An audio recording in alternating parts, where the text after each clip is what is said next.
we thought that we'd take this month, which is supposed to be just going into summer right now, to help do what MRES does best, which is connect those who are curious about solar with the resources they need to make it happen, or other renewables, but we're going to focus especially on solar tonight.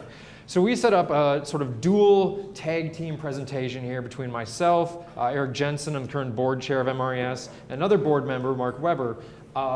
And we're going to go through the entire process split in two. I'm currently going to, ideally, if everything goes right, get solar panels on my house this summer.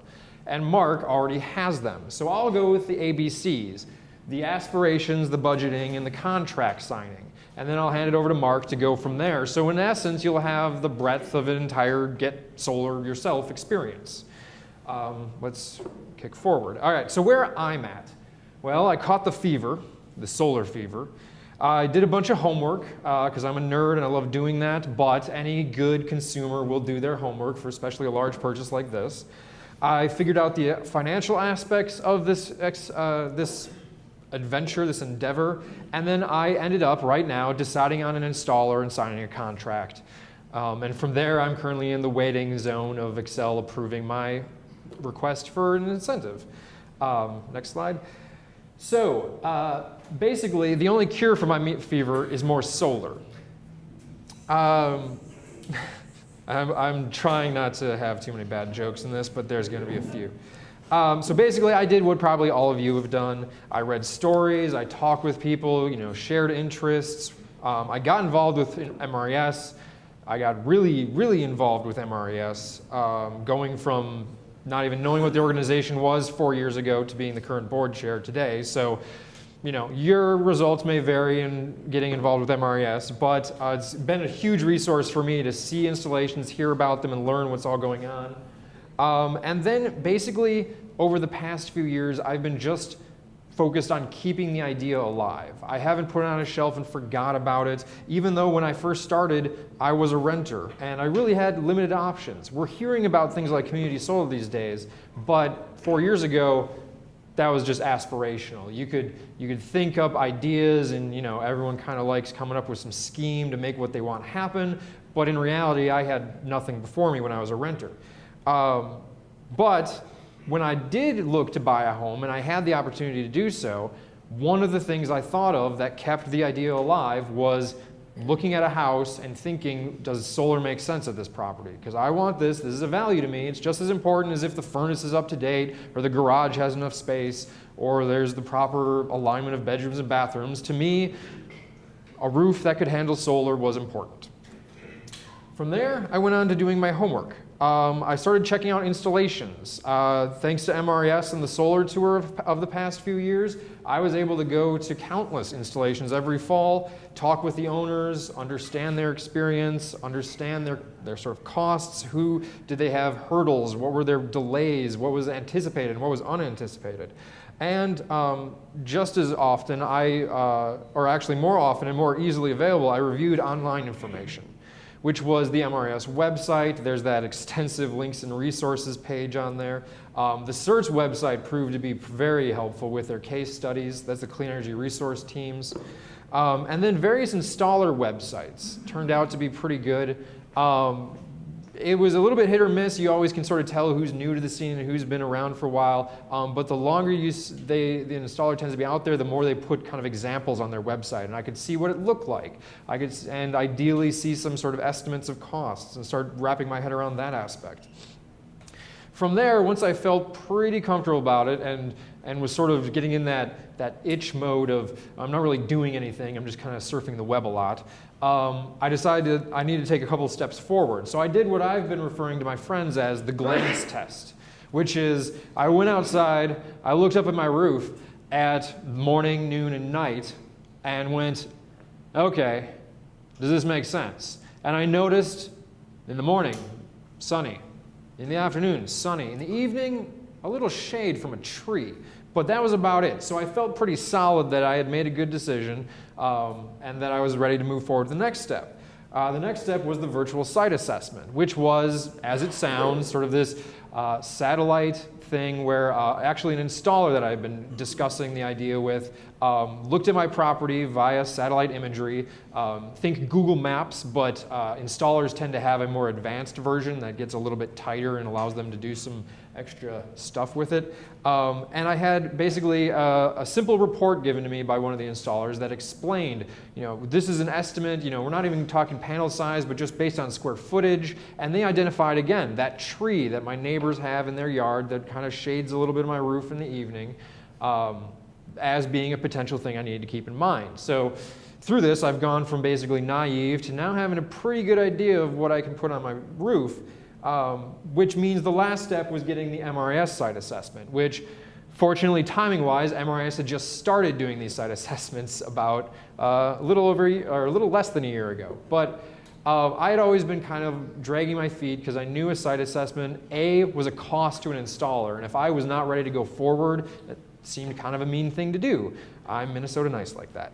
The other thing was that I recognized that any site assessment would be sort of this sales approach. I would get it, the installer would have it, they'd share it with me, but if I went to another installer, they'd probably want to do another assessment because they hadn't been the boots on the roof, and we'd go from there. The good thing about the MRES site assessment was I was an accredited site assessor. I got this report. It talked about conservation steps. It gave me a basic breakdown of an even more detailed breakdown of the costs, and then I found that when I went and talked to a couple of installers after that, they took it and they could basically talk shop with me instantly. So it wasn't me just jotting notes in a notepad or trying to give them pictures from the internet. It was something that I could take to an installer and get some solid quotes from. But basically, the next slide. My house in the middle of the street is right there. If you could zoom in to the next slide, enhanced. We get some of the details of my house. Basically, I was very fortunate, or not fortunate, it really depends on how you look at it, in that when we had the tornado go through North Minneapolis and hail came through South Minneapolis, my new roof needed to be replaced. So the initial freak out of, oh my God, the roof is leaking, turned into a, hey, insurance company, thank you for the new roof. I have great south-facing exposure. As I mentioned, it was one of the reasons I got this place. Flat, minimal protrusions. After it was re-roofed, they actually removed a couple things. A satellite dish that apparently had never been used, which was peculiar. But I had come away basically from my MRES site assessment knowing that on my roof I had space for 44 solar panels, which would be an 8.36 kilowatt system producing about 88,000 or 8,800 kilowatt hours a year, and it would cost me somewhere in the range of $30,000 to $55,000, which spooked me a bit, I'm not going to lie. But if you could jump to the next slide, I started digging in from there into the financial aspects because that's a large number, and aside from the house, it would dwarf anything I've ever spent money on in my entire life. So basically, I started getting quotes and estimates, as I mentioned. I had the MRES site assessment, and I started sort of paying attention both before and after to what prices were being discussed in installations that I came across or owners that had it. I asked for a couple estimates from installers and basically did my due diligence. This is a brand new car type purchase. It's not an easy one, especially for me. I'm not terribly far out of college. I still have the frugal tendencies that come from the desire to eat rice and beans every day. And so I took the next step then from having the estimates to the incentive side of things, because I know, and the public has sort of driven this, and we've seen policy around it, that there's a value to us doing solar. And this value has attempted to be monetized in various incentives. And so my first resource was the desire.usa.org website, which you've probably heard of this before from many people who talk about it, but this is basically your database of nationwide incentives. You get the federal, you get the local, and everything in between. It usually even goes down to the utility base. I also want to just throw a shout out. She's not here, but Stacy Miller from the state Department of Energy or Division of Energy Resources at the Department of Commerce. She's presented at MRES multiple times. She's been a fantastic resource in pointing out sort of what's happening in the space, what incentives are coming and going, and providing some knowledgeable resources. So actually, listening to her was super valuable. And then I also did my due diligence because I knew that this was going to be some expense up front, and that I would like to do it out of pocket, but in all reality, some sort of financing would probably make this go much easier. So I spoke with my bank. I specifically about refinancing if that was an option so early on. At this point, I had had my place 2-3 years. About home equity line of credits. I contacted Hennepin County and asked about PACE because there's sort of been this federal back and forth on if it's going to happen residential level, and I know that it's gone forward on commercial side, so I didn't know exactly where that was, and I just wanted to double check. I asked installers about financing because it makes sense if they're asking you to drop a bunch of cash that they often have relationships with financiers, banks and whatnot, credit unions that can have up. And then basically I did what I thought was the smartest thing up front is that when I first moved in, I did an energy audit through the Center for Energy and Environment and added installation and did a bunch of conservation measures. And and thanks to sort of that data provided by the energy audit, I know that I actually halved the energy costs of my building. And so that was straight up upfront half of what I sort of anticipated spending on energy. I should also throw a caveat in here. We'll get to this a little bit further, but my place is actually a duplex. So that gets a little bit creative in the fact that not only am I living there, but I'm also living with someone else, and we're both energy users, and we're both separate but shared. And so it sort of creates a really unique situation, but certain benefits are shared amongst us as well. The system breakdown from here basically turned in that so basically from here, I got to the detailed level of an actual system at my place. The strange thing was that I had done such a good job with conservation efficiency, the result was a smaller system. Mostly because utility rebates, especially Excel's, is capped at 120% your previous year's usage. And I had halved that usage.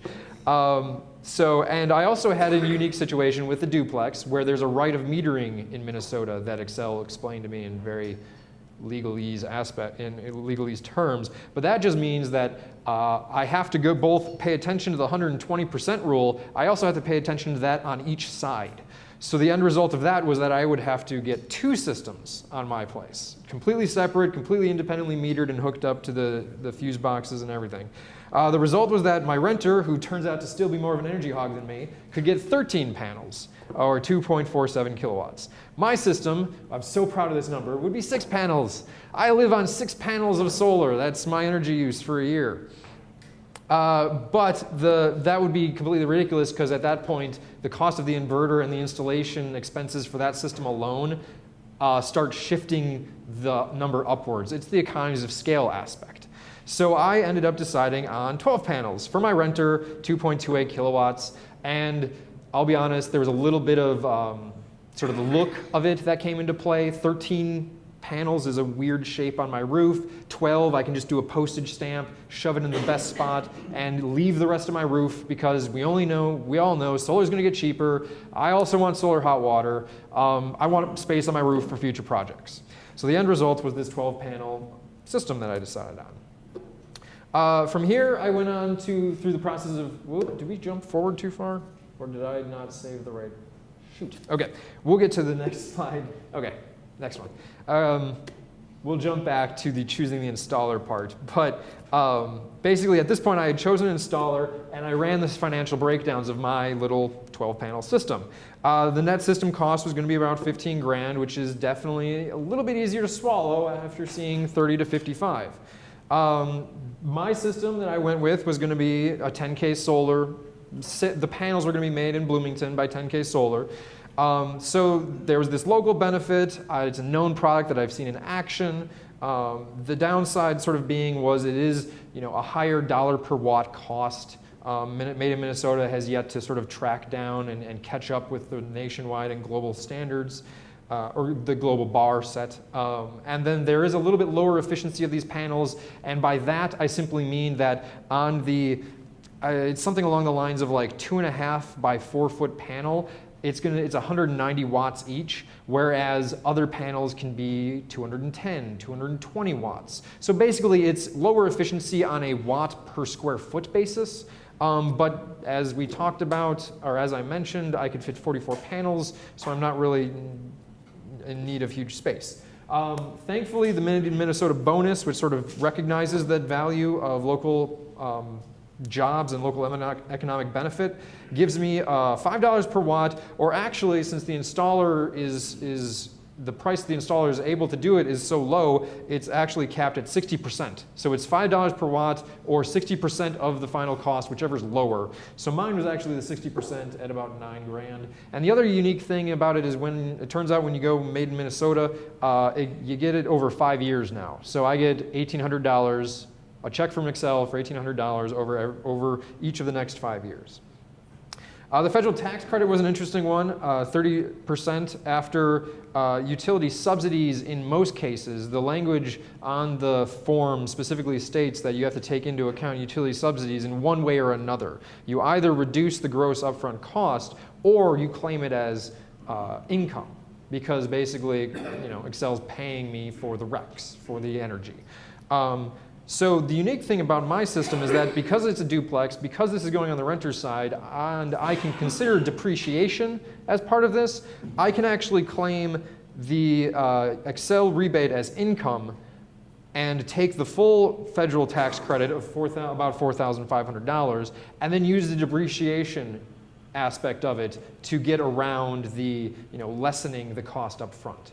So basically this is one of those things where I always heard it and I always got annoyed, but now I understand that they tell you to talk to a tax advisor whenever you get into this sort of thing.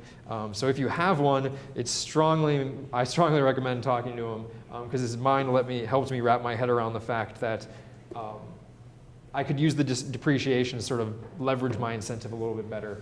Also, because I have this depreciation aspect, there's this bonus depreciation for businesses. Although because of the Made in Minnesota rebate and the language in that contract, I'm not going to be using that. So it's still not cut and dry, but it's definitely not too bad. Could you jump to the next one? Yeah, this is my 5-year plan in a nutshell. I start with that 15 grand out of pocket. And I don't believe I mentioned it, but the thing that worked out for me best was the home equity line of credit, actually. So I'm just going to use that as sort of my 5-year, piggy bank to take from and put back into. So I basically 15 grand out up front, but Excel will pay me their rebate, the first installment of rebate this year, and then I get my kilowatt hours savings. And then each year thereafter, I'll get the second year, the federal tax credit. Then I'll get the second installment of the rebate and do the full kilowatt hours produced by my system, get that benefit. And then it'll just sort of trickle down, and in 5 years, the net cost to me will be about $150. And that seemed amazingly good for me and definitely worth going for. But more importantly, actually, is the next slide, which is the resulting benefits. I mean, financially it made sense, and I kind of owe it to Excel, to the US government for making the numbers work out significantly better and capturing some of those values that I wouldn't capture otherwise. But the other benefits, and some of these benefits are that the local economic benefits, the manufacturing of the components and the panels is mostly done in Minnesota.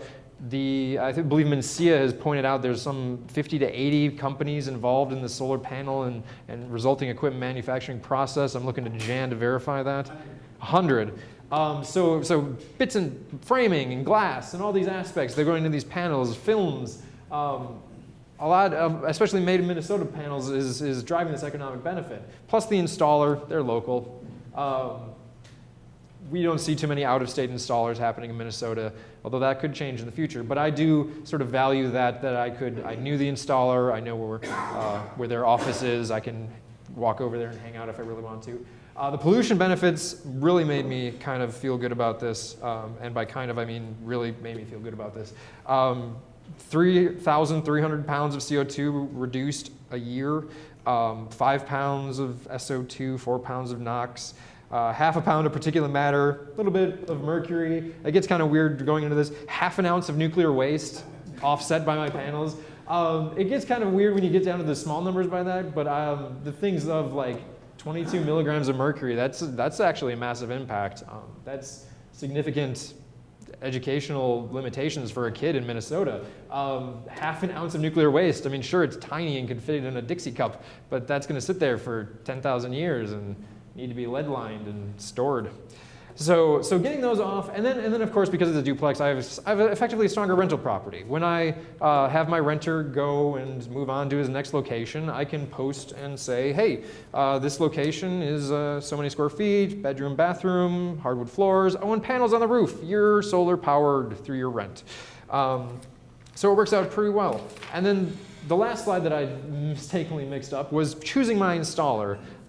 Basically, all the previous things that I spoke about sort of fed into this, being able to know them. I looked at the experience that they were demonstrating, NABCEP certified, past installations, satisfied customers, their local experience, what professional associations are they a member of, are they MRES members? I met a lot of installers through being involved with MRES. And basically found the right opportunity, all said and done, once I had quotes, once I wrapped this all up, and went forward with an installer, signed the contract, and got into my waiting period. So that said, I want to transition. I think I talked a little bit too long, but I want to transition to Mark and give him a chance to talk you through the next step. Okay, well, my name is Mark Weber, and I'm also a board member, and I've been interested in solar since the Jimmy Carter days. I was planning to graduate with engineering and do solar thermal, but the Arab oil embargo ended and solar kind of ended right then and there. So when I built my house, you might as well go to the next slide. When I built my house in the 80s, in the 80s, I had always planned to put solar thermal on it, so I made sure I got a good southern exposure. And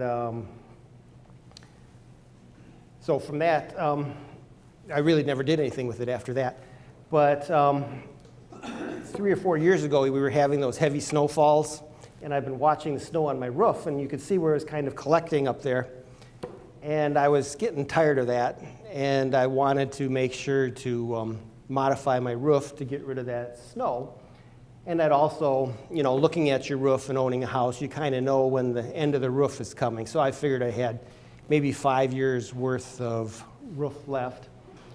And also, if you read the tax forms, site preparation is part of the things you can claim. So I could get rid of my snow capturing area there above the garage. I kind of knew from taking photographs of my roof for several years that I knew where the snow collected and where I was sunny and where I was shady. I didn't quite go through all the site assessments at that point. And my wife, she was really into the solar panels, so I said, well, let's go and do it. So we decided where should the panels go. And the first thing we did was go and modify the roof. You can see above the garage that, I no longer have that dormer up there to collect the snow. And I'd been reading on the internet all these people complaining about their panels being covered for 3 months and not getting any production out of them. So I said, well, I'm not going to put up with that. And so I got the modification to the roof. And I knew I could take 30% of that off when I put the panels on, when I did my federal taxes. So I went to go find a contractor, and I found these guys in Minnetonka, and I was ready to sign with them, give them a check, and they disappeared on me. It's like, and so I sent them a letter saying, hey, because I had started the paperwork with Excel and given them my password, and they were going to finish it, and nothing happened. They just were gone. And so I sent a letter to the last known address saying, in 1 week I'm going to go and change my passwords and you won't have access to any of this paperwork anymore. And I was grumbling to some people at work about these guys just disappearing on me. And one of the guys there used to work on our hybrid vehicles over at Eaton and Eden Prairie. And he got caught in a riff, and he'd started Blue Horizon Energy. And they said, well, this guy will put some solar panels on your house. And so within an hour of him hearing that I was interested in solar panels, he was on my roof. I said, well, this guy's hungry, so I'll go with him. So I didn't do quite all the study that Eric did. I was being an older guy and being too fat to get on my roof. I just knew how to write a check. So once the initial contractors up there modifying the roof, their workers said, you know, you got a lot of hail damage up there. So, okay, now I got hail damage, and I started my energy audit with Excel. That's the very first thing you have to do is pass the energy audit. And my wife, she's really into energy conservation, so all they did was say put more insulation in your attic and put some little strips by your TV to reduce the amount of power being used when the TV's not on. And State Farm went and said, hey, you're right. You do have hail damage. And they said, well, we got to re-roof this house. But I'd already started, and they'd put the racking on, and the electrician's already been up there. And at this point, I've got a house with a nickel roof here and a charcoal roof up there. And I didn't like that very much. And I said, well, we better go and take care of that. And State Farm said, we better take care of that. And Big John from Blue Horizon didn't want people tromping on his solar panels while they were roofing the house, so the whole job stopped. And so everything was put on hold until we reshingled the house. And then so Array 1, which is above the garage, it was commissioned in August of 2011. And that is 16 Solon panels. And Solon is a German company that makes their panels in, I think it was Mesa, Arizona. So I wanted US made, so I thought I was getting that. After looking at all the labels on the panels and the microinverters and that stuff, it probably was all made in China anyways. But, so the quoted cost was $23,000. Of that, I always say that Excel paid for the first third, but it's really not quite that, because if you had a calculator, you see the numbers don't work out. And after watching Eric's presentation, I realized it probably wasn't calculated that way, but I always say they paid for the first third, and the feds, after that, paid for another third when you did your taxes. So what I really paid for those 16 panels was the $10,500 plus the roof modification. But my wife had the bug. She said, I wanted more panels. So the next year, we went and put 8 more panels on, and Solon, the German company, was no longer in the residential market. The Chinese had run them out already. They'd done that quickly. So my next set of panels were BenQ out of South Korea. And it is worth noting that 10K solar panels weren't available at that time. Their chief engineer came over and interviewed me, just asking me why I picked what I picked and what I wanted as a residential customer. And all I told Big John over at Blue Horizon was, I don't want it to be noticeable. So you'll see I have black on black panels on a dark roof. And most of the people walking past the house don't even know they're there. So anyways, so these new panels from South Korea are much more efficient than my original German panels. And after you go through the numbers, you know, they quoted 12,500-ish, you know, 4,600-ish for the Excel payment, and then the tax credit of $3,700. So my final cost was $4,000. And I didn't do it quite the way Eric did because I didn't study it as hard. And what my installer did was he took the payment from Excel as the first payment.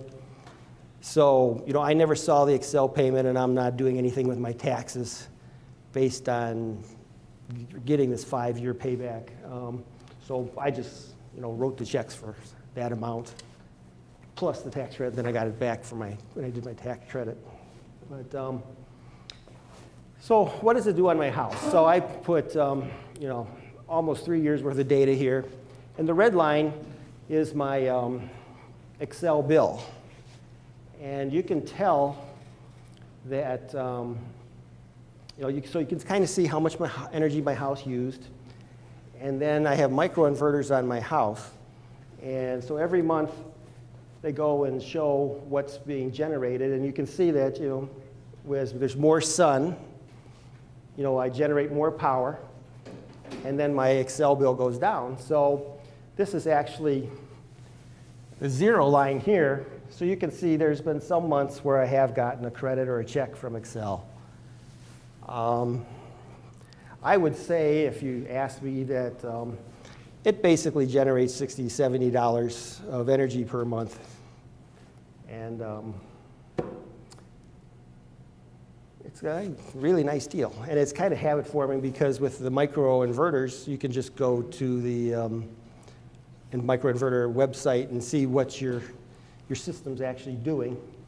And it's, see which panels are working and which aren't and all that kind of stuff. But let's go to the next one. And then also I just put a couple of months worth of data. And you can tell where there were big snowstorms. For the first snowstorm, of the year, we had that big, giant snowstorm, and it was heavy, wet snow, and then we got a cold spell after that. And my upper array, I couldn't get to it to clean it off, and it was shut down for 3 weeks because it was doing nothing except giving error signals saying that the microinverters aren't working anymore, and which wasn't true. It's just they were covered with snow and I couldn't get it off. Whereas on the lower array above the garage, I actually have a 30-foot snow rake, so I can very gently get that snow down. So I always have at least 12 panels working all the time just because of the 30-foot snow rake. But you can just see, the effects of weather. And you can also see this little line here, this gray line here is the predicted amount per month. And you can see as we move out of winter, the predicted amount goes up. And now, after we did all this, what really bugs you is, the things you don't think about. Okay, here's the main door into my house from the garage. And here's the main cutoff right there, So every time you walk out, you want to go bump into the cutoff. And the guys, I had a pegboard that went all the way out here, and they cut that out, and we never even discussed, where should you put your cutoff. But if they just, have cabinets here, if they put the cutoff right there, it'd be out of the way, no one would think about it, and you wouldn't have to look at the main shutoff to the system. So it's just the things you'd never think of, but you just don't want it by the door. Now this is another house at Eden Prairie. This is my oldest son's Scoutmaster house. We were talking on the trail about my panels, and I brought him over for lunch one day, and he went through all the paperwork for Excel, and he decided to go put panels on his house. So he's got 24 panels on his house, and he can easily clear the snow off of these because he's got a big snow rake too. But he's got these panels up here that the snow doesn't come off. What happens is, and this happens on my upper array too, is the snow, it hits the shingles, and then it starts to fold up and build a big ledge. And then once the ledge freezes, nothing comes off your panels after that. So what he's planning to do next year is he's going to put some plastic sheeting there, and hopefully it'll slide down farther, and then it'll keep his array working. And on mine, I have my 30-foot snow rake. I can get to the shingles on my upper array, and I can knock the ledge off, but I'm not going to do it when it's frozen because I don't want to damage the shingles, and that'd be expensive. Now here's the enemy. Now, I've lived in this house for 22 years, and I've never had a squirrel on my house. It's so I put these panels up there, and I was getting squirrels everywhere. I looked up there, and there's squirrels on the roof. It's what the hell? And it turns out I took the photovoltaics 101 class, and it turns out the wiring is sweet to squirrels, and they just love to eat your wiring. So, needless to say, I was scaring the squirrels away, but I called a tree guy and had him trim away the tree a little bit so that the squirrels couldn't get up there before they went and shut my system down by accident. So that's the enemy of solar panels. So that's it for my presentation.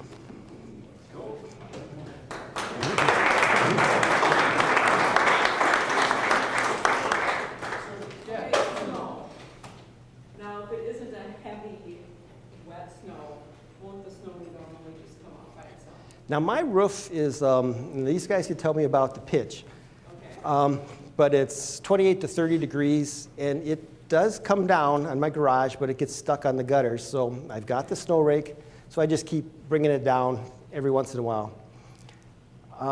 But I think... And you said on your son, it's the snow stays on the roof and then builds up and then it can't Yes. come off.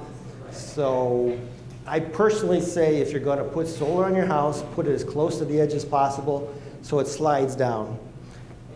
But mine is only like a foot away. The upper array, the snow is only like a foot away. Let's just go to the picture, and it just gets caught. Couldn't you put up snow melt?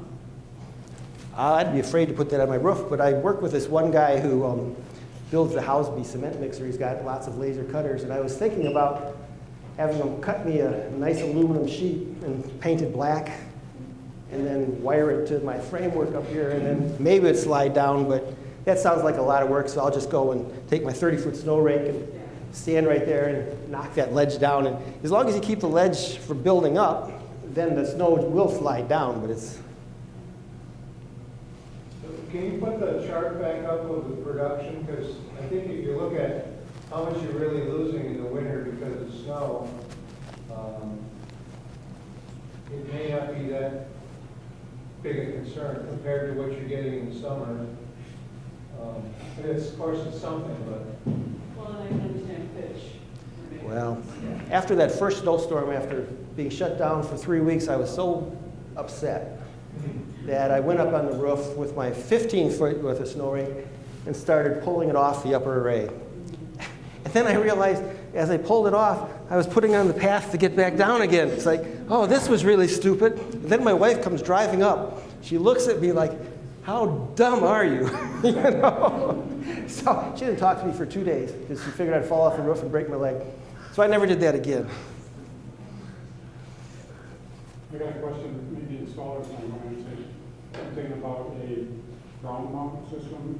I was told that it would be about 18 inches off the ground for the blower, but I'm wondering about how that's going to react to snow. There's installers here, but I'm thinking you'd probably put your ground mount system about 40 degrees, I bet, instead of what my roof angle was. And I think it would slide off quite a bit easier at 40 degrees. One of my engineers, he actually put on a solar system in his roof. He had the solar house in Eden Prairie, and the solar system had been taken off for 15 years before he decided he had solar thermal. They took it off and they put solar PV on. And he had a 60-degree pitch on his roof, and it just slides off immediately. But he was doing it himself and fell off his roof and broke his leg. So, and he was a lot younger than me. And my question too, if I could, PACE, what is PAC as an engineer? Oh, PACE is Property Assessed Clean Energy. It's a program that allows you to attach, basically take a loan out to pay for energy efficiency or renewable energy upgrades on site and have it attached to your property taxes and then pay it off over 10 years. There's a law in Minnesota, it's allowed. It's only being federally blocked for residential, but it's allowed for commercial. What stands for again? Property Assessed Clean Energy. And I wonder about one more thing, the rebate from the utility. Well, I think it's changed since Mark got his system. It used to be like $2 or $2.25 a watt. Now from Excel, you have Excel, right? Yes. Now it's $1.50 a watt from Excel, unless you go the Minnesota route, and then it bumps it up to that $5 a watt or 60% of the cost, whichever is lower. And so that's just, it's unfortunately a really popular program. You just have to work with your installer, usually you just work with your installer to apply for it and then get approved. But it's oversubscribed right now, so part of the reason I'm in a holding pattern is because I think I got the rebate, but I'm not 100% sure because the seller hasn't said it's So they did change the program since yeah. I got mine put And in. I know other utilities in Minnesota have rebate programs. It's just important to check with whichever one is yours or ask. Richard? How has installing the solar on your house affected the value of your home, and has it affected your property taxes as well? Well, the thing is there is a law that it cannot affect your property taxes. So that extra, I don't know, 20, 30,000 in the value of the house doesn't get added because it's renewable energy. Is that federal law or State. So, and also, I do want to write an article for MRES on what realtors think of solar on the house. So I'm starting to talk to realtors about that. Because I'm always curious about that myself. In California, supposedly, it's kind of a one-for-one, you get your money back, but, you know, Minnesota, I don't know. I've heard, from what being a numbers guy, I kind of dug into this a lot. And from what I can tell, I'm comfortable on my budgeting saying that it's going to increase my property value about 10 to 25% of whatever the final cost is. But more importantly for me, being a rental property, it's going to make this thing more attractive. It's going to make it unique and interesting. So it's kind of like you were saying, right now it's like Mark said, we don't have enough in Minnesota. I mean, usually you put on solar on your house, you're not going to move anytime soon. So we don't have a lot of that sales records to really know exactly how it's going to happen. But that's what I've come up with. Tim? What advice or recommendation would you give the homeowners who are not in Excel territory or are in a service territory with utility that does not offer incentives? Do you write a bigger check? Do you look for more creative financing? I mean, what did you run into anything like that, or? I guess you'd pretty much have to look at that Desire website, because, since I was in Excel, it was just a no-brainer, Right. But for other people, it's a little tougher. Yeah, and I would sort of agree. It's all about sort of valuing. It's like you look at it to a part as an investment, but as also a part of a sort of decision you're making. Like, I'm trying to get rid of my car right now. I'm looking for maybe an EV option. I'm trying to decide, well, there's an upfront cost to that. Is it worth it? And how does that pan out? So, I mean, part of this upfront cost and the fact that I'm going to have to do an initial high outlay, and Mark had to do initial high outlay, is that this is important. And I wanted to make it happen. So it is, I mean, a lot of installers tend to be creative. My bank was super helpful. They educated me on what it meant to refinance and pull money out and what a line of credit was. This is all new to me. And it turns out I could make things pencil in a way that I was comfortable with for the benefits that I was seeing from the system. I was a little different. I just told everyone this was my Harley Fat Boy. There you go. Jan? Just a point of information, people who are interested in real estate value, there is a website, you can find it, Google PV value, it's a Sandia National Labs site that's part of the U.S. Department of Energy, and they have a program on there that you download, it's actually a Excel spreadsheet with some macros up there, and it calculates your increase in real estate value based on that region you're in the country. That's good to know. Now I can use that. Yeah, I'm kind of curious. One more question. We have time for two more quick. So, Jim? Here's a question, I have a comment. Can you explain what NABCEP is? NABCEP is the National Association for Certified Energy Professionals. Did I get that right? NABCEP? North American Board. North American Board. North American Board. Oh, jeez, I didn't get it right. Okay, it's a national accreditation for energy professionals, and they have specific ones for solar and site assessment and sales. It's one of the basic questions I asked the installers I talked to, or I found on their website or somewhere else that said they have this. And the ones that I didn't initially write them off, but it was sort of like, then they had a higher bar to reach with either experience or something else. But the ones that I closely investigated were all certified. On one thing, and I put the wrong information on the slide. You can get the black on black, and that looks pretty darn nice on your roof. But if you put the silver frames with the blue on there, it's going to be noticeable. And you always want everyone to say, hey, this solar doesn't look so bad after all. And if you get an ugly installation, they'll go and say, your neighbors will say they don't like it, and they won't put it on their house. But all of my neighbors, they love it. And due to the age or how long they're going to stay in the house, they resist it. But my block is just perfect for solar. They could just put lots and lots up there. Now this guy is actually going to do it. He's ready to pull the trigger, so we should answer every question he's got. Last question. Batteries. Why not? Why not have one? Batteries, why not? For me? Or, yeah, I'll let you take that. Well, when I put it up, I'm considered a co-generator, so my electricity just goes right to Excel, and I get some of it, they get some of it. I was told a battery installation would be 30% more to add that. And really, I don't really lose my power in my house. It might go down for an hour or two, but that's about it. So why put 30% more in there to put batteries in? But I do have the space because I have a rock storage area once upon a time in that house, so I could put a lot of batteries in there if I wanted to. And I'm the same as him. Basically, I thought about it because it seemed like a really cool idea. Something that, like, a little urban off-grid house would be super interesting to me. But ultimately, the cost versus the benefit, and I already figured, like, on various taxes and fees and whatnot, I've paid for a bunch of this grid happening, so I might as well use it. And then when I overproduce, it goes to my neighbor. Sharing is nice. And quick. Excel won't let you put that system on video videos. Oh, there you go. That's part, well, true. They're buying the Rex from me, so if I was not grid tied, so. There was a real reason. There's another reason. Okay, so thanks so much, everyone. Being the board chair, I know that I have to get my board members to go into a meeting now, so feel free to mingle and hang out, but we're going to sort of transform the space